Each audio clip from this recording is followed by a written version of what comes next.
చెప్తే అప్పటి నుంచి నేనేదో దావోస్లో చలిగా ఉంటుంది కాబట్టి మేము వెళ్ళలేదు అనేటువంటి మాట చెప్పినట్టుగా ఒక తప్పుడు ప్రచారాన్ని లోకేష్ వారి తాలూకా భజన బృందం అంతా కూడా చేయడం మొదలుపెట్టింది.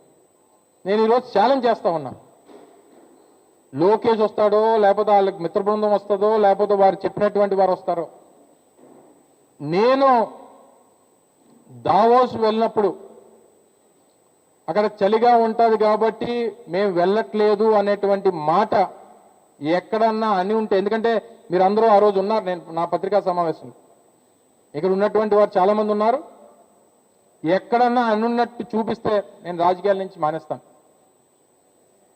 ఛాలెంజ్. నేను 40 సంవత్సరాల వయసు, నాకు ఇంకో 20-25 సంవత్సరాలు రాజకీయం చేసేటువంటి అవకాశం ఉంది.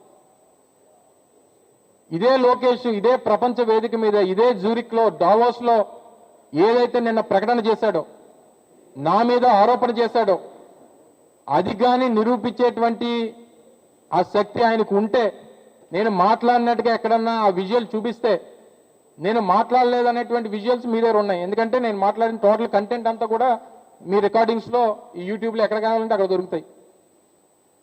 నేను ఆ మాట అన్నట్టుగా ఎక్కడన్నా చూపిస్తే, ఈ రోజే చెప్తున్నా, ఈ రోజే నా లాస్ట్ డే రాజకీయాల్లో. నిరూపించకపోతే నువ్వు క్షమాపణ చెప్తావా? నీకు ఆ ధైర్యం ఉందా? సిగ్గు అనిపించట్లేదు నీకు? ఒక ముఖ్యమంత్రి కొడుకుగా ఉండి ఈ ఫేక్ న్యూస్ని, ఈ ఫేక్ వార్తల్ని, లేకపోతే ఈ కట్ కాపీ పేస్ట్ మెటీరియల్ని తీసుకొని వచ్చి తప్పుడు ప్రచారం చేసి నువ్వు దాన్ని రాజకీయంగా లబ్ధి పొందేటువంటి ప్రయత్నం చేస్తావా?